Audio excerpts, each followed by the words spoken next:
The study of Shakespeare and the first act of Midsummer Night's Dream for Friday. We probably won't get through all of that. Actually, I do have Midsummer Night's Dream also for Monday, so that'll be good. We try to have it done for Friday. I think we left off 1142, 1143. Pages 1142, 43 in the 11th edition. If you have something different, tell me. I know that's where I left off on my first class, because that's where we picked up. But I'm pretty sure we got to about that same spot. So Creon and Oedipus are arguing, okay? And Oedipus has accused Creon of plotting against him with Tiresias. And let's see, bottom 1142. Creon kind of gives his big defense, let's say. It starts at the bottom of 1142 and goes on to 1143. It's a pretty long speech. And his argument is essentially this. Creon, you're king. You have to deal with all the problems of the kingship, problems of dealing with the state, etc., etc. Jocasta's your queen. She kind of co-rules with you. And then I'm the third in this, and I get all the perks of power, but I don't have any of the responsibilities of power. If you looked at it in terms of our presidential situation, it'd be like if the president and the first lady co-ruled, and then, I don't know, the vice president co-ruled also, but the vice president didn't have to deal with any of the problems. Which typically vice presidents don't. Typically vice presidents don't do anything. They're just there in case the president dies, okay? So what's his point? I get all the perks of the job. I get Air Force One, not even Air Force Two. He gets Air Force One, and gets to do whatever he wants without having any of the headaches of being the ruler. So he says, why would I want your job? Why would I want to kill you and replace you? That's crazy, okay? And it's at this point, I didn't mention in my first class, I should have. I really wish we were reading Antigone after this play. Because Creon does want the job. He becomes king in Antigone, and he turns out to be a worse king than Oedipus was, all right? But we can't talk about that. So, he gives this big long speech, and he says, line 670, let's back up, 669, 668 or so. For the rest, that is, I told you reasons why, I like the position that I have now. He says, but if you discover I laid any plot together with the seer, that is, with Tiresias, kill me, I say, not only by your own vote, but by mine. If you discover I plotted with Tiresias, you have my vote to kill me. Okay? Now, when he says you have my vote, kind of implying that, this is a democracy of sorts. Well, at the time the play is set, it's not a democracy, it's a kingdom, a kingship, right? At the time when at the time when Sophocles is writing the play, 5th century BC Athens is a democracy. It is a true democracy. You'll hear stuff bandied about media politics today about the United States democracy. We are not a democracy. We are not a democracy. We are a democratic republic. What's the difference between the two? In a democracy, each person has a direct vote on the policies, the laws, all that kind of stuff. When you vote, What are you actually voting for? Whether state and local government or the federal government. You're voting for somebody else to go and do what? Vote in your stead. Does that mean when you elect a representative or you elect a governor or you elect a president, that the president calls you up and says, how do you want me to vote on X, Y? No, they don't. That's why we elect them to represent collectively everybody. We couldn't work think about it, we could not work as a true democracy. Because that would mean 170 million votes, all on every stupid little issue that would be a nightmare, okay? So, he says, but I would vote for my own murder, my own execution. Do not charge me on obscure opinion without some proof to back it. Obscure opinion. What does obscure mean? Not clear. Not clear. The obscure part refers to seeing, sight, and the something blocking it. So, blind, not clearly seen, opinion. Opinion isn't proof. It's just an idea. So, don't charge me on obscure opinion without some proof to back it. It's not just. It's not right.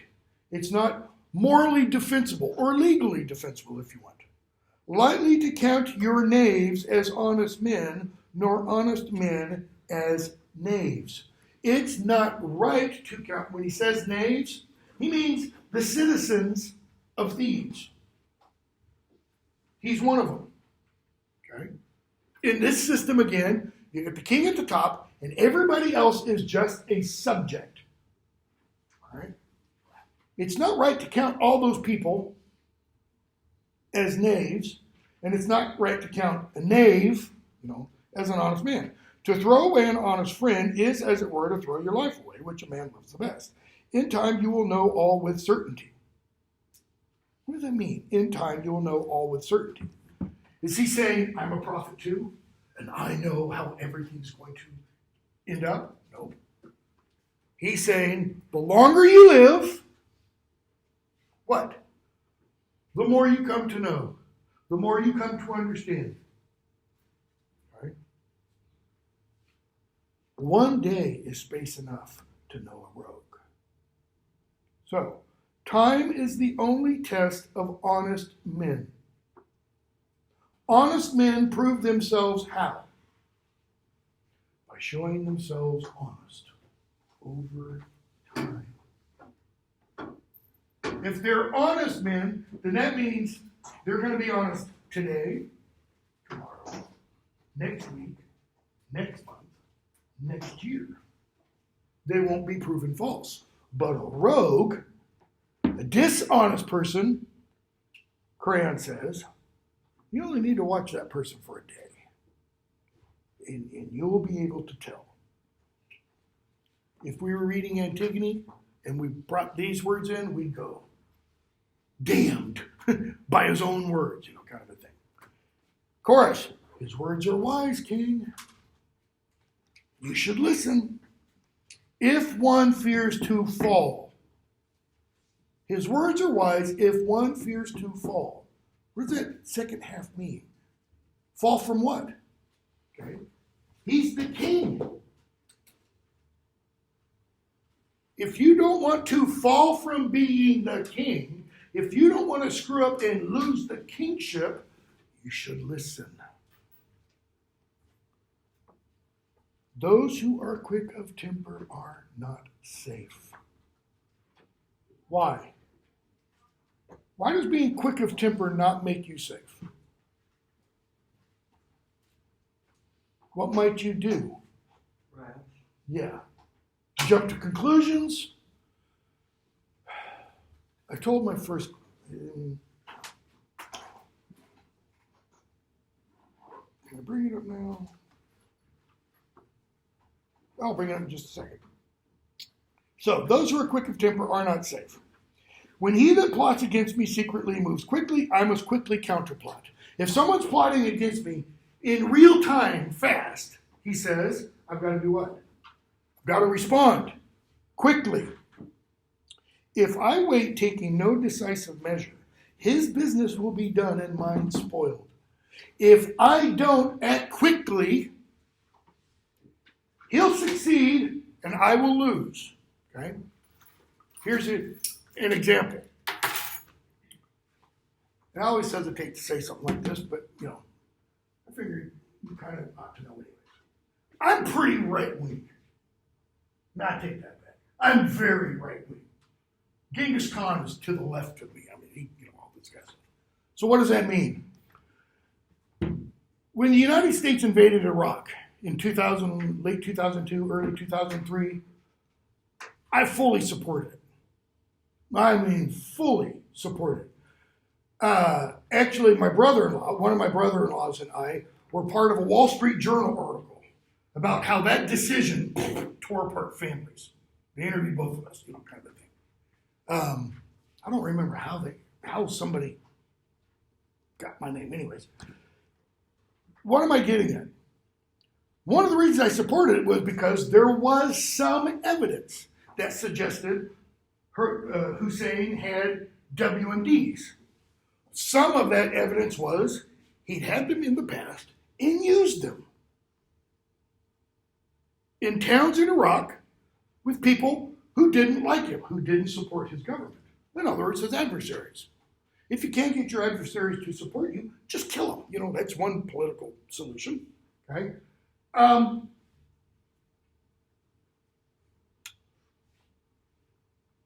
But the U.S. didn't have all the proof.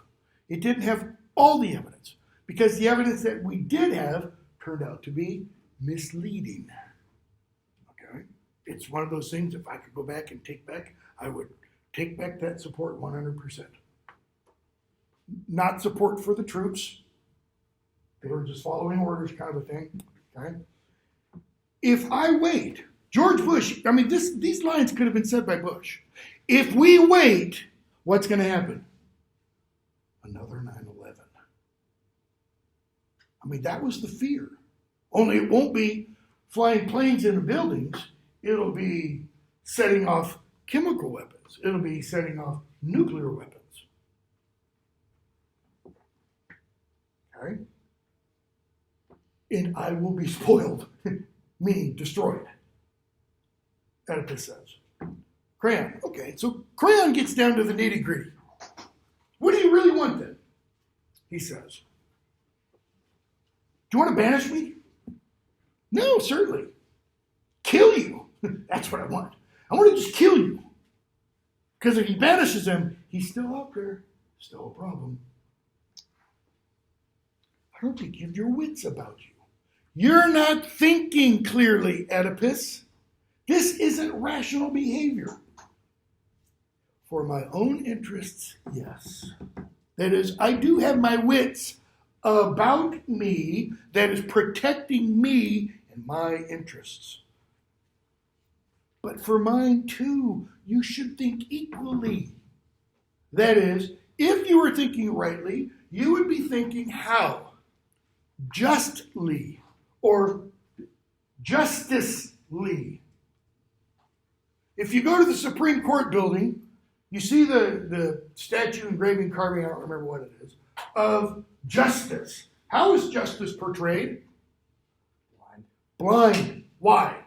Because justice doesn't have a clue? No. Justice is portrayed blind so that if you bring a case against you, justice should not say, well, because you brought the case, you were probably more in the right. And because the case was brought against you, you're probably more in the wrong. No. Justice is supposed to be evenly balanced. Let the facts be presented, blah, blah, blah. Okay? Should I go there? How many of you think justice is blind in the United States?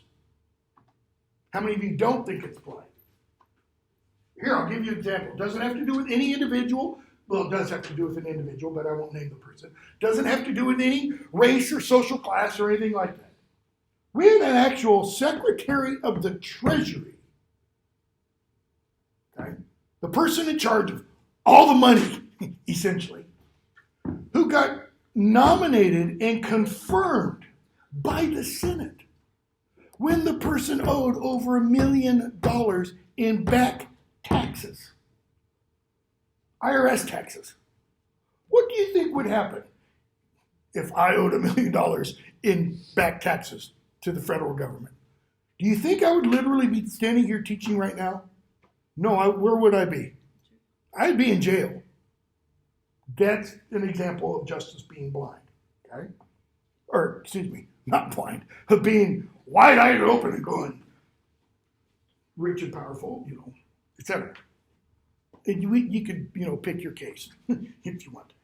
So, you should think equally for my interests, Crayon says. You are a rogue. And what he means by that is, because I think you have plotted against me, you are outside the law. Suppose you do not understand. What does it really mean? Okay, you want to kill me, right?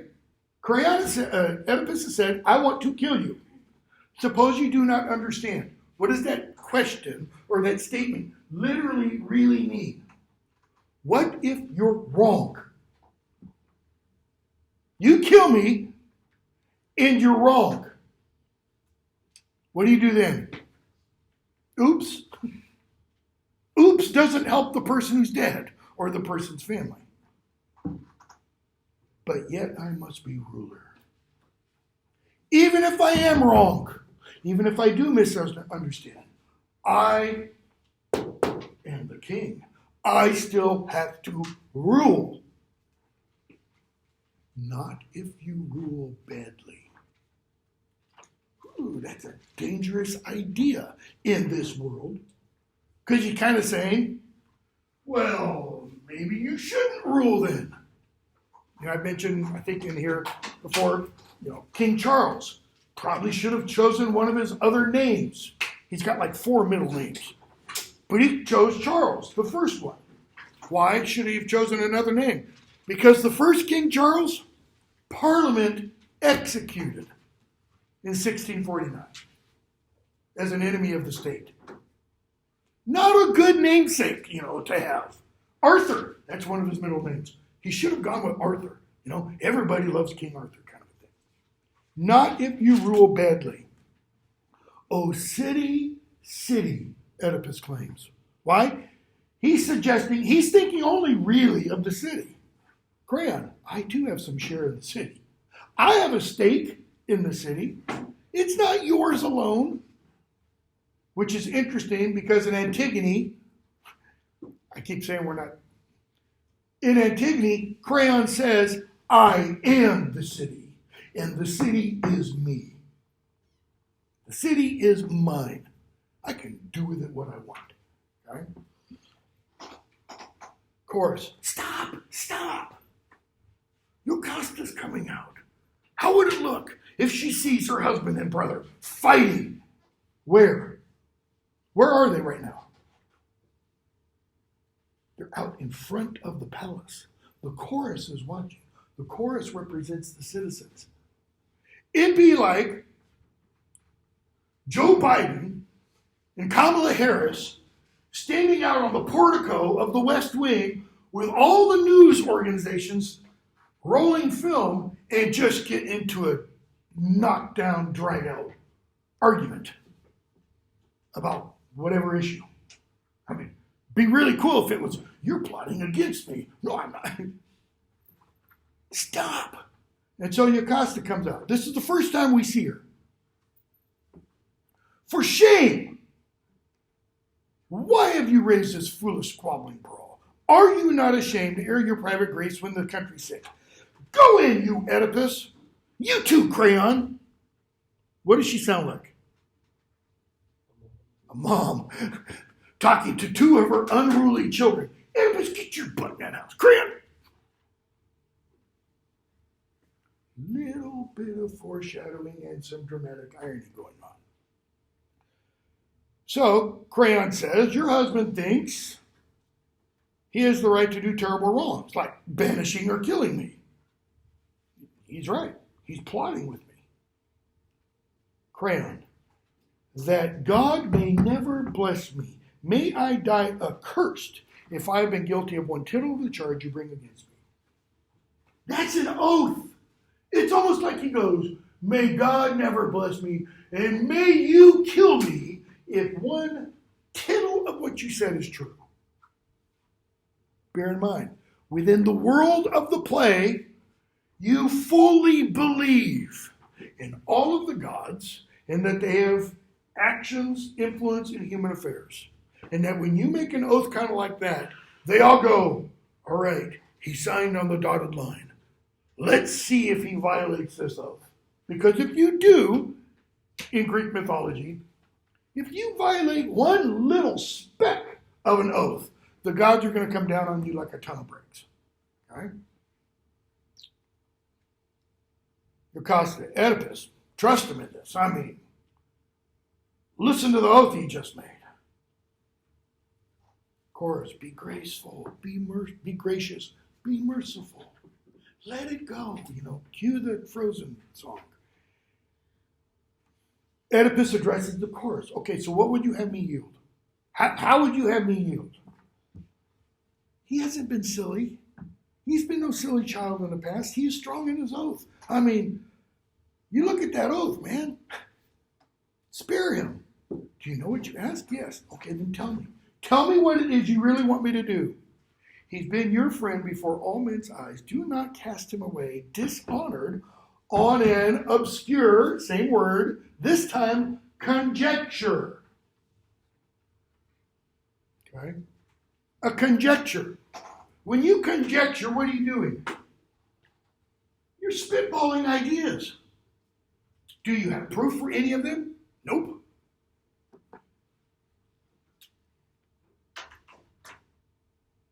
I would have you know this request of yours really requests my death or banishment.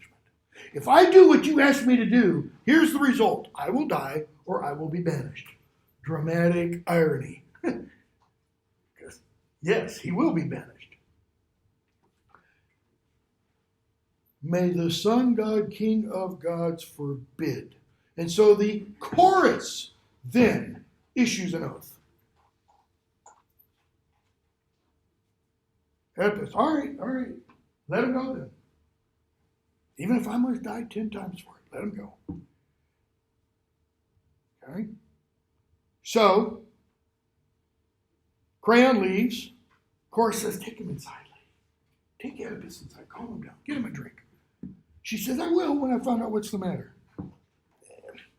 Some talk of a story, other things think of injustice. Both sides, what was the story?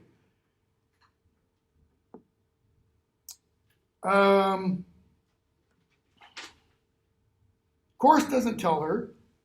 Page 1145, 756 or so. Jocasta asks Oedipus, what was the story? What got you so angry? He laid plots again. Come on, out with it. He sent this rascal prophet to me since he keeps his own mouth clean of any guilt. Notice, he doesn't say what the story is. All he says is that Crayon suggested I contact Tiresias. I did. Tiresias is a prophet again. And she's like, prophecy. 767. Do not concern yourself about this matter. Listen to me and learn that human beings have no part in the craft of prophecy. Does she stop right there? If she stopped right there, has she given him any real information, any facts that he can use to kind of marshal an argument? No, she hasn't. She says, I'll give you proof. I'll give you proof prophecy isn't real. An oracle came to Laius. I won't say it was Phoebus' own. I'm not saying that this oracle, this prophecy, came from Apollo, but it came from somebody who works for Apollo. Okay? In other words, someone said that Apollo said. Right? In a court of law, that would be called hearsay. Okay? Anyways, he brought this prophecy. And it told him that it was fate that he should die, he, Laius, should die a victim at the hands of his own son, a son to be born of Laius and me. So, first part of the prophecy. Laius would have a son who would kill him. Laius and Jocasta would have a son that would kill Laius. Okay?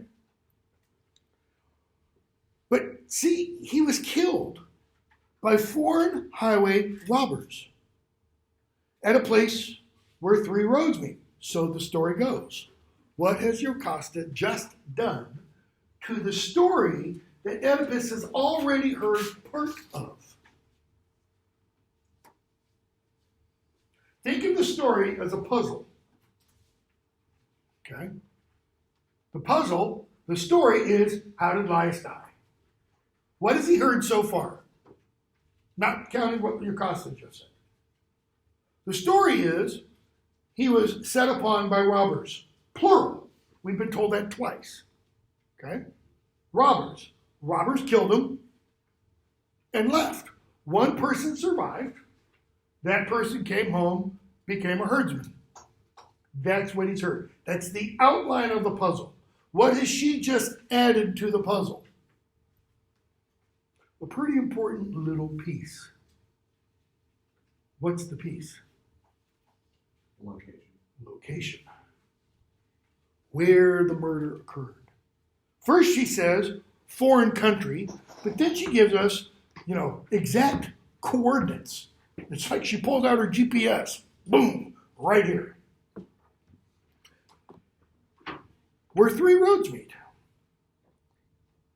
And as for the son, my and Laius' son, before 3 days were out after his birth, Laius pierced his ankles and by the hands of others cast him forth upon a pathless hillside. So Apollo failed to fulfill his oracle to the son that he should kill his father, and to Laius also proved false in that the thing he feared, death at his son's hands, never came to pass. So clear in this case were the oracles, so clear and false. So clear in the case were the oracles. The oracle wasn't, well, this might happen. Go to a fortune teller. Have someone read your palm. Open a fortune cookie. You're going to have good fortune. Win. All right? Give them no heed, she says. Why? What God discovers need of, easily he shows to us himself. When Apollo wants to make something clear to us, he easily does it himself. Okay? Oedipus. Oh, dear Jocasta, as I hear this from you, there comes upon me a wandering of the soul. I could run mad. A wandering of the soul. Now, my first class I said, that's, the soul is kind of wandering among his memories. That's one possibility. It could also be the soul has started leaving his body. And if the soul leaves the body, you can say you go mad. Why? Because you lost your reason. Here's the word ecstasy, not just a date rape drug. And ecstasy literally means the soul leaving the body while the body still lives. The soul goes outside of the body to meet another soul that has gone outside of the body. You'll see in a poem that we won't do that poem. Okay? What's he saying? You've not brought me as much peace as you think you should have. What trouble? Why did you turn and speak like this? Did I hear you say a road where three roads meet? Crossroads? That's where he was killed?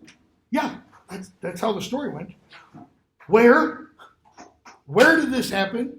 Why? Because there's lots of places where three roads meet. Interstate 40, Interstate 24, Interstate 65. Three roads meet there. Lots of places in Murfreesboro where three roads meet. It could be anywhere where specifically. Let's see. Focus is the country, and the road splits there. One of two roads from Delphi, and another comes from Daulia. Now he's gotten the coordinates. How long ago? Let's see, when was that? Oh, yeah. News came to the city just before you became king. Now, what should she even kind of be putting together at this point? Well, that's kind of odd. Laius was killed, and then you showed up. What's in your mind? See, I think after she says that you became king and all men's eyes looked to you, what is it, Oedipus, that's in your mind? I kind of think Oedipus does something on the stage that makes her go, Oedipus, are you okay? But it can't be merely a facial reaction because the audience can't see their faces. They're wearing these big masks. And the masks help project the sound of their voices. Okay? So it's got to be kind of where he jumps back, maybe raises his shoulders, looks a little startled.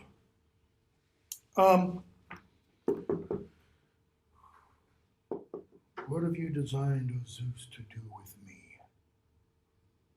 What's happening to Oedipus? What's starting to occur in his mind? It is me. I am Laius' killer. Okay? This is the beginning of what Aristotle called, English translation, recognition. He's starting to see the truth. Don't ask me yet. Laius, how did he look? Was he old or young? Tall man, hair was grizzled, nearly white, and in form, looked like you. That doesn't just mean, physical stature. He was about your height and build. In form, I think, and come to think of it, Oedipus, wow, you look a lot like Laius. Oh, God, I think I've called curses on myself in ignorance. And if I haven't said it in this class before, I'll say it now. Aristotle gives his kind of definition or understanding of tragedy, and you've got it in the book, in the introduction. But whenever I teach this, or I teach the European lit to 1400, where we do a lot of Greek tragedy, or when I teach Shakespeare, I always give this definition of tragedy also. It's mine. Tragedy occurs when a person has to make a decision but doesn't have the information needed upon which to make the decision. Okay? Tragedy occurred in 2003, late 2002, when George Bush made the decision to invade Iraq. Why was it tragedy? Because he didn't have all the information he needed to make that decision. What information? Jumping to the end. Because you all know what the prophecy was, right?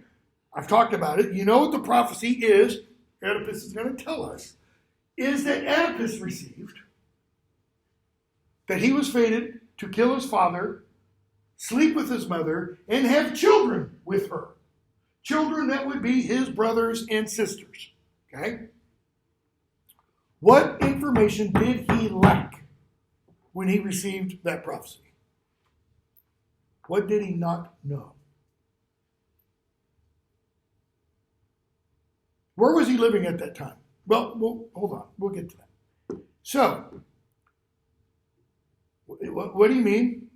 I'm terrified when I look. He says, I fear the old seer had eyes. Tiresias was right. You'll show me more if you can tell me one more thing. Give me one more answer, one more piece of the puzzle. She says, I will, but I'm frightened. How was his company? Had he few with him when he went this journey, or many servants? And I think the few, he might be saying, did he travel by himself? Or maybe like just one or two.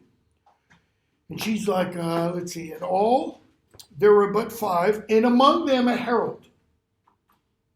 So Laius in his carriage and 5 other men, 2 on one side, 2 on the other, and the herald going before. Make way for the king of Thebes, kind of a thing. It's plain, it's plain. Who was it told? What's plain? Is it plain to the audience? It is to Sophocles' audience because they knew the story. Is it plain to Jocasta or to the chorus? Nope, they don't have a clue what he's talking about. What is plain to Oedipus? I did it. Why? Because he remembers a crossroads at that exact location that he went to, and he's going to tell us exactly what happened. She says, one guy escaped. Is he home now? Is he back in the palace? She goes, no. Oddly enough, he came home, he saw you were the new king, and he asked if he could tend the flocks on the farthest away piece of the kingdom. Can he be sent for? Is he still alive? He goes, yeah, we can do that. So Oedipus' long speech on 1147. He says, I'm not going to keep it from you, what my foreboding is. Who else should I, confide in? Polybus was my father, king of Corinth. And Merope, the Dorian, that is kind of the tribe of Greek, she was my mother. I was held greatest of the citizens. He talks about the dinner. He talks about a drunk. And the drunk says, you're a bastard. The next morning, Oedipus goes to his parents. And he asks, is there truth to that? Am I a bastard? And they say, no, don't worry about it. Oh, what's meant by bastard? Just illegitimate heir. Not the rightful heir. That's what's meant. Okay? But we're told, he tells us, word starts spreading in Corinth. And people start believing this. And he can't just let that go. So he goes off to the Oracle of Delphi to find out from Apollo what's the truth. Am I a bastard? 865. I was fated to lie with my mother and show to daylight an accursed breed which men would not endure, and I was doomed to be murderer of the father that begot me. When I heard this, I fled. He loved his parents, Polybus and Merope. He didn't want to kill his father, and he sure as hell did not want to sleep with his mother. And so he ran away from home. And he tells us, and I came to the place that you mentioned. This location, the exact same one. And there is a herald and a carriage and 4 men, and the herald and the carriage would not move aside. And in my first class, I pulled these 2 chair desks in like this to kind of show. He describes it like the road is just wide enough for one person to go through. So if somebody else is coming, you got to kind of do this. Well, Oedipus isn't going to do this, is he? Notice, he won't move. And the others won't move either. He that led the way, line 880, and the old man himself wanted to thrust me out of the road by force. I became angry. I struck the coachman, who was pushing me. When the old man saw this, he watched his moment. He struck me from his carriage. He says, I struck him, knocked him out of the carriage, and then killed him. And then killed the others. Kind of like just for good measure. Except for one who got away. 890. If it happened there was any tie of kinship twixt this man and Laius, who is then now more miserable than I? What man on earth so hated by the gods since neither citizen nor foreigner? In other words, I. If this guy is Laius, I killed the king. Okay, Greek tradition, you don't kill your king or queen Similarly, you don't kill members of your own family. There's another whole myth where a brother gets angry at his brother and he slaughters the brother's children and then prepares them all in a stew and feeds them to his brother. That brother issues a curse on the family, and that curse just keeps going on down through the whole family. Right? So, Oedipus says, I need to talk to that herdsman. I need to find out the truth. Were there multiple killers or just one? Okay. Jocasta, that's what he told. A lot of us heard it. He can't take it back now. Okay? So the chorus gets a speech. Pretty long one, which we're skipping. And Jocasta comes out, page 1150. She's praying to the gods. A messenger comes in. Where's the messenger from? Corinth. I've got good news and I've got bad news. What's the good news? Well, let's do the bad news first, because there wouldn't be the good news without the bad news. Oedipus, your father's dead. The good news is the people of Corinth want you as king. Okay? His father's dead. What did the prophecy say? That Oedipus received. Fated to kill his father. Oedipus has been here. His father died. His father died of old age. Sickness. Okay, can deal with that. 1025. Ha! Oh dear Jocasta, why should one look to the Pythian hearth, to the oracle of Delphi? Why should one look to prophecy, he says, or to the birds screaming overhead? Because that was one of the ways the prophets foretold the future, by watching how birds flew. Sometimes it involved killing the bird, like slitting it open and doing this, and letting its guts fall out, and how the guts land told you something. Okay? She says, I told you before, prophecy doesn't mean anything. 1035. But surely I must fear my mother's bed. I mean, okay, Polybus is dead. I don't have to worry about killing him. But, Merope's still alive. Why should man fear, since chance is all in all for him, and he can clearly foreknow nothing? What does it mean, chance is all in all? Everything that happens is by chance. Okay? You can't foreknow anything. Best to live lightly as one can, unthinkingly. Go out and get stoned. Just roll through life, essentially. As to your mother's marriage bed, don't worry about it. Before this, in dreams too, as well as oracles, many a man has lain with his own mother. But he to whom such things are nothing bears his life most easily. That is called the Oedipus complex. It's what Freud bases his entire psychiatry on. Every man secretly wants to replace his father and sleep with his mother. It has a corollary called the Electra complex, based upon another play by Sophocles about a daughter named Electra who, according to the theory, wants to replace her mother in bed and sleep with her father.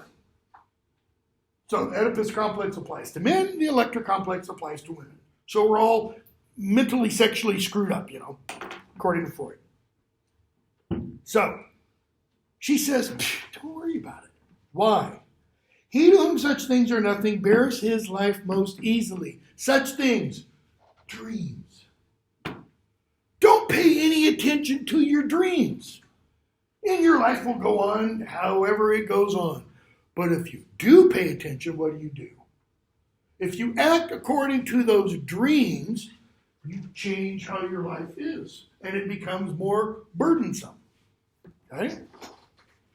So the messenger who's heard all this says, Who's the woman you're talking about? What mother?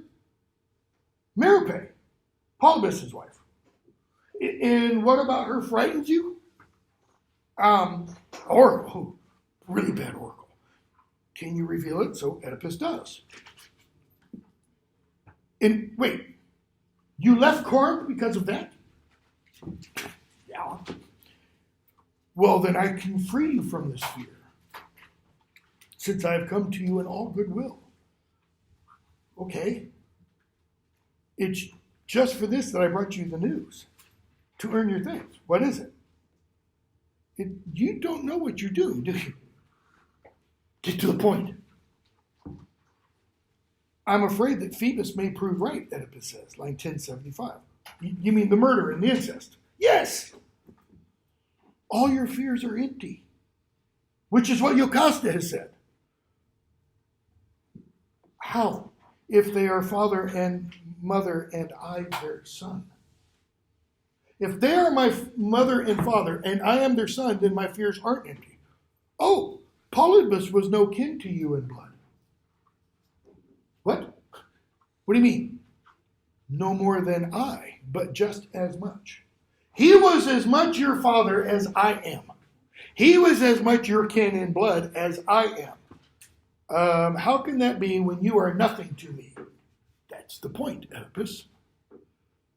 Polybus was nothing to you in terms of blood.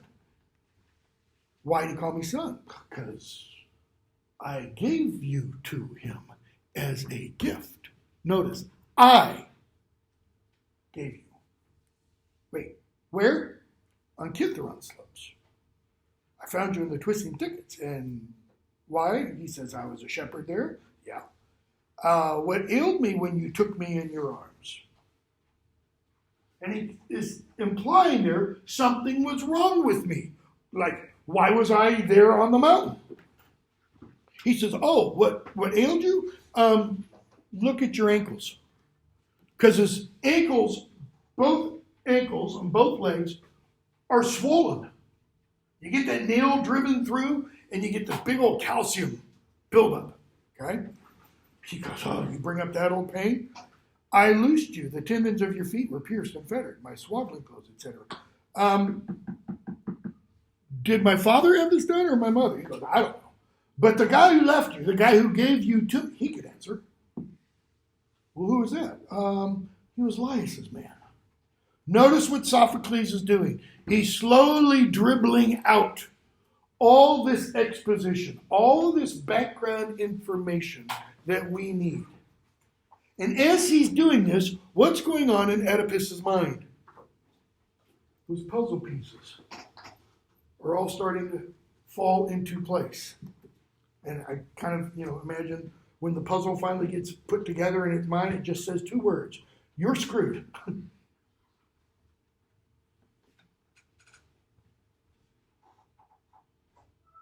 Anybody here know about the shepherd he's talking about? And the chorus says, yeah, he's the one you sent for already. Okay? So, Jocasta, 11:25. I beg you, do not hunt this out. I beg you, if you have any care for your own life, what I am suffering is enough. What does she mean? What is she, let me put it this way. At this point, what is she willing to go to continue doing? Louder. Sleeping with her son. Sleeping with her son, staying married to him. What I am suffering is enough. What does the is enough mean? Enough for her? It's enough for both of us, Oedipus. But she's willing to continue it. Why? So he doesn't know. What would a mother do to protect her child? Anything. Everything. Yeah, even that. If she realizes bringing the truth out will destroy him. Okay, yeah, Let's go to bed. You know. Oedipus, keep up your heart, Jocasta. Though I'm proved a slave, even thrice a slave, you'll not be shown to be of lowly lineage. He's thinking, oh, Laius got me on some slave woman, and I'm a lowborn nothing. That doesn't do anything to you, Jocasta. Be persuaded by me, I entreat you. Do not do this. Do not do what?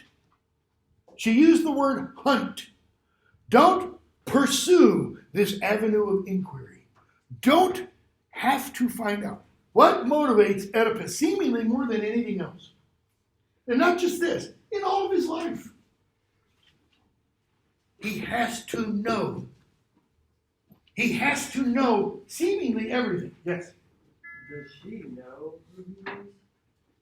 Does she know who Oedipus is? Yes, at this point. How long has she known? About 45 seconds. Oh. It became clear when the messenger said the thing about the shepherd, and once the chorus said, oh, that's the guy you sent for. The alarm bells went off in her mind, and she's like, oh my God. There is real prophecy. Okay? Don't do this. He says, I will not be persuaded to let be the chance of finding out the whole thing clearly. In other words, I'm going to run this to the ground. I'm going to expose everything to himself. He has to know, no matter what the stakes are. Okay? So, she says, it is because I wish you well that I give you this counsel, and it's the best counsel. Oedipus, God help you. God keep you from the knowledge of who you are. And then she gives her final words. Oedipus, unhappy Oedipus. That is all I can call you, and the last thing that I shall ever call you. And she runs off into the palace. Why? In Greek tragedy, what was called spectacle violence always occurred off stage. So if someone is killed, happens off stage. If someone commits suicide, it happens off stage because it wasn't thought to be appropriate. It wasn't decorous. It violated, rules of decorum, so to speak. Okay? So, Oedipus says, break out what will, I at least shall be willing to see my ancestry, though humble, blah, blah, blah.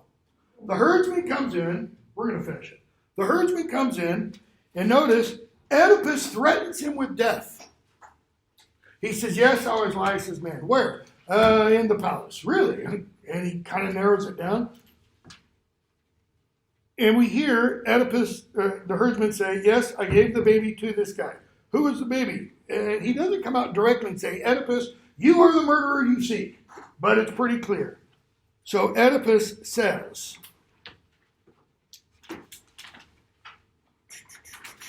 12:51. Oh, oh, oh, they will all come. All come out clearly. What's he talking about? The most terrible troubles that are referred to by the herdsman. I who foresaw the light bread of a match, accursed and accursed am I living with them, I lived cursed in my killing. A messenger comes out from the palace. What's the queen done? She hung herself. Okay? She takes her sash, wraps it around her neck, throws it up over a thing, and hangs herself. Oedipus runs in the palace. Another messenger comes out. Second messenger comes out again. What has Oedipus done? He takes the brooches that she has, fastening her gown, which have big stick pins in them, and he takes those things and opens the stick pins so they're sticking out like this and goes and gouges his eyes out. And then he comes out. Why? Because he was because he was mentally blind. Now he's going to be physically blind. He who thought he saw everything realized he saw nothing. Okay? So Oedipus comes out, big long speeches, bottom of 1160, top of 1161. Crayon comes in. Oedipus and Creon go back and forth, and then, Creon's like, so maybe now you'll trust what the god says, etc. So, Oedipus's 2 young daughters are brought out. His sons are old enough; they're not here right now. His daughters are young, and he gets to say goodbye to them. Creon says, "I'll take care of them." Oedipus, get inside, man. People see you, and your blood and ooze is coming out of your eyes and stuff. And he is sent away from Thebes. What was his curse upon the murderer? To walk out his days in misery and never find a home. All right? And the play ends with the chorus getting the last lines. And I like the translation in the 10th edition better than this one. Behold Oedipus, him who knew the famous riddles and was a man most masterful, not a citizen who did not look with envy on his lot. See him now and see the breakers of misfortune swallow him. Look upon that last day always. That last day doesn't necessarily refer to just Oedipus's last day in Thebes. It's saying your last day. Look to the day of your death. Why? Count no mortal happy till he has passed the final limit of his life, secure from pain. The 10th edition translation is something like, count no man blessed until he is dead, free of pain at last. Why? Because life is pain. And then you die. Kind of the Greek attitude. Okay? We're going to see a similar idea brought up in Hamlet in a couple weeks. For Friday, read the material for the introduction to Shakespeare in the first act of A Midsummer Night's Dream. Don't forget, you've got a quiz that's due Friday night. If you haven't checked your email, check your email. You've got your numerical results of the Oedipus quiz. Come on.